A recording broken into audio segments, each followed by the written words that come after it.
lip fillers that were like invading my face, and I thought they really looked good until they took them away and I got to see that I was tripping. Good God, I'm so happy those lips are off my face. Are you afraid in some ways that he'll get out, that there'll be some sort of retribution? Oh yeah. Yeah, even doing this, you know, it's like, maybe I shouldn't say, maybe I shouldn't. In the 2000s, reality TV wasn't just about drama. It was about building pop stars in real time. And no group captured that high-wire experiment better than Danity Kane. 5 young women thrown into Diddy's world, pushed through boot camps, dressed up for cameras, and turned into characters before they were even allowed to be artists. When I see photos with the lip injections, I'm disgusted. I thought I was killing it, and I was not, ever. From their debut, they smashed records. 2 back-to-back #1. 1 albums, the kind of success girl groups almost never saw. On the surface, they were living the dream. But behind the lights, it was chaos by design. He's looked at as a hero of our community, and myself included, I looked up to him too, you know? So a lot of people don't want to believe that their hero can be this other person. Diddy pulled the strings, the media magnified every crack, and the group itself was caught in a tug of war between ambition, image, and control. What started as a TV spectacle turned into one of music's messiest cautionary tales. Proof that sometimes the biggest hits come with the deepest fractures.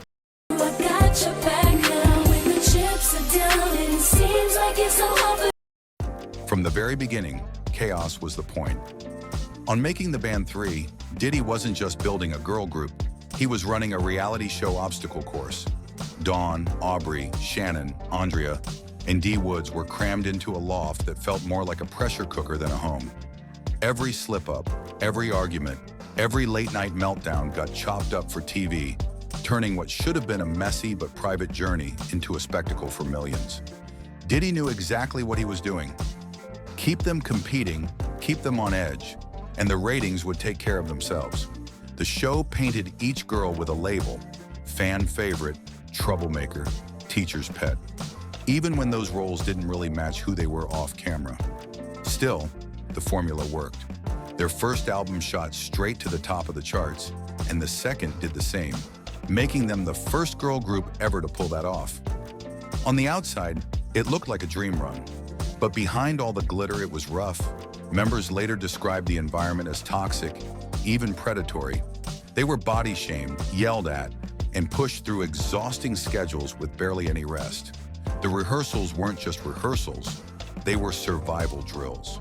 What fans saw as a superstar group was, for the women themselves, a daily battle to keep their confidence intact. That's the double-edged story of Danity Kane. They broke records, but they also became a case study in how the industry can chew talent up, turning real people into characters and women with artistry into products to be controlled. He's looked at as a hero of our community, and myself included, I looked up to him too, you know? So a lot of people don't want to believe that their hero can be this other person. From day one, Diddy wore 2 hats: mentor on the surface, but strict gatekeeper underneath. He controlled the group's image down to the tiniest detail, shaping how they looked, acted, and even how they related to each other. The whole setup wasn't just about building a group, it was about showing who held the power. Aubrey O'Day, who shot into the spotlight faster than the others, felt it the hardest. She wasn't treated like an artist, more like a doll to be styled and posed. Everything from her outfits to her toenails was dictated, and she was praised more for being the pretty one than for her actual talent. At times, she wasn't even allowed in the studio if she didn't fit the image he wanted that day. Lip fillers that were like invading my face, and I thought they really looked good until they took them away and I got to see that I was tripping. Good God, I'm so happy those lips are off my face. Even when it came to the music, Diddy had the last word. In sessions for Bad Girl, the cameras caught him flexing that control, pushing the track in his direction, while Aubrey and D Woods tried to steer it towards something bolder. He eventually softened, letting them contribute, but only after setting the rules first. It was always clear whose playground it was. All that tension wasn't an accident. It created the drama fans loved to watch, but inside the group it bred mistrust. Collaboration was constantly undercut by competition, not just with each other, but with the man running the show. By the time Making the Band 4 rolled around, Diddy turned his criticism directly on Aubrey. He complained she had become too sexual, said she no longer looked like the girl he'd originally signed, and even tore into her dancing, not for lack of skill, but for not fitting his preferred version of her. From the outside, he was this mogul. He was this guy who, could make your dreams come true. The showdown between Aubrey and Diddy was the moment everything snapped. Aubrey had built her own lane, magazine covers, interviews, a bold persona that drew headlines. But that independence clashed with Diddy's carefully packaged idea of what Danity Kane should look like. It wasn't just about music anymore. It was about who got to write the story, Aubrey herself or the man pulling the strings.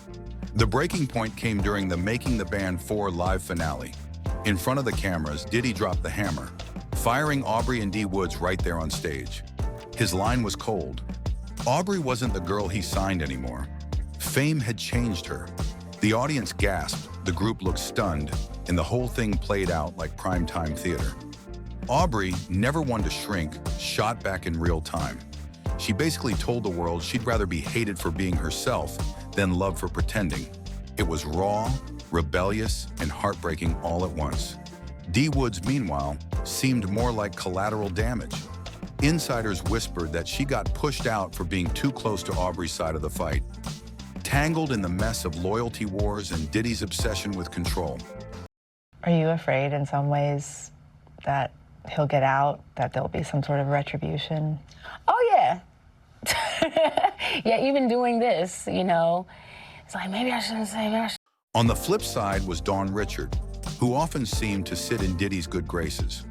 Whether it was in interviews or behind-the-scenes decisions, she looked like the one aligned with the boss, and that perception fed rumors of favoritism.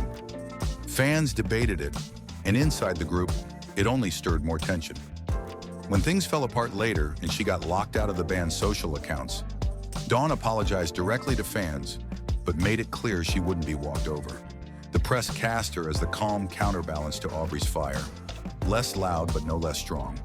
The rest of the group ended up stuck in the crossfire. Shannon Bex was the quiet stabilizer, always trying to smooth things over, but rarely grabbing headlines. That calmness made her the unofficial glue, but it also highlighted how uneven the spotlight really was. Andrea Fimbers, who fans once adored alongside Aubrey in the Aubrey duo, got pulled in two directions, her loyalty to Aubrey on one side and the pressure to hold the group together on the other. It left her caught in a tug of war that only deepened the cracks. And then there was D Woods. She delivered big on stage and even had a hand in shaping the music, but she constantly felt pushed to the margins. Fans and even producers sometimes painted her as extra, or worse, the problem, something she later called out as unfair after everything fell apart. The tension wasn't locked behind the studio doors either. Fans picked sides like it was a sport.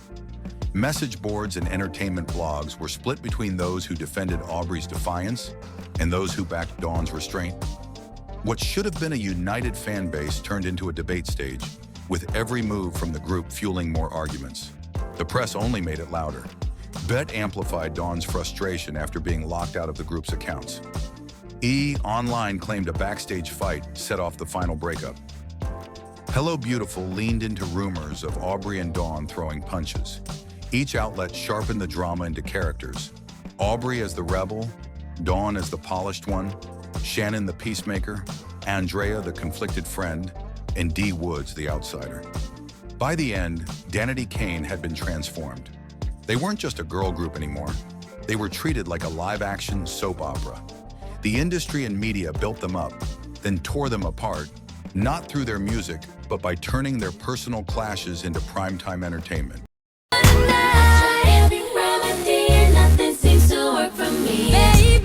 Dawn called it devastating in an MTV interview. And just like that, all 5 women were dropped from Bad Boy. The dream that had shot them to the top of the charts was over as fast as it started. For a long time, nothing. Then out of nowhere in 2013, 4 of them, Aubrey, Dawn, Shannon, and Andrea, popped back up, this time free of Diddy's grip. They announced their reunion at the VMAs, hit the iHeartRadio Festival, dropped Lemonade, and lined up a tour called No Filter. It felt like maybe they'd finally get their story on their own terms, but deja vu hit quick. On the very first night of the tour, Andrea shocked fans by announcing she was leaving to start a family. That left the group as a trio, and while they pushed forward, the tension never really settled. By that summer, it blew up again. This time in a Los Angeles studio session where Dawn reportedly punched Aubrey. Shannon tried to calm it down, but the damage was done. Police got involved, headlines flew, and within days, Aubrey and Shannon declared Danity Kane finished. For the second time. Before the curtain fully dropped, they gave fans one last project. Their third album, DK3, landed in October 2014. It was sleek, heartfelt, and powerful, proof of what they could do together, but also a bittersweet reminder of what kept slipping through their hands. Behind the music, more mess unraveled. Fights over contracts, who owned the name, and how much Bad Boy still had its fingerprints on their brand. Without Diddy, the women had a chance at freedom, but the shaky foundation they were built on made it hard to stand tall. After that, everyone went their separate ways. Aubrey leaned into TV fame, stacking appearances on Celebrity Apprentice, Big Brother UK, X on the Beach, and The Masked Singer, all while dropping solo music and later teaming up with Shannon in Dumb Blonde. Dawn reinvented herself completely, breaking away from pop and carving out a new lane in experimental R&B that critics couldn't stop raving about. Shannon followed Aubrey into Dumb Blonde, exploring her own artistry outside the pop machine. Andrea bowed out gracefully, choosing family life over the spotlight, and Dee Woods left out of the reunion, went her own way into theater and indie projects, proving she didn't need the Danity Kane name to create. In the end, Danity Kane wasn't just another girl group. They were a case study in how quickly fame can flip. 2 #1 albums, 2 dramatic breakups, and a legacy that's equal parts triumph and cautionary tale. Fans didn't just watch a band rise and fall, they watched the cost of chasing a dream inside a system designed to eat you alive.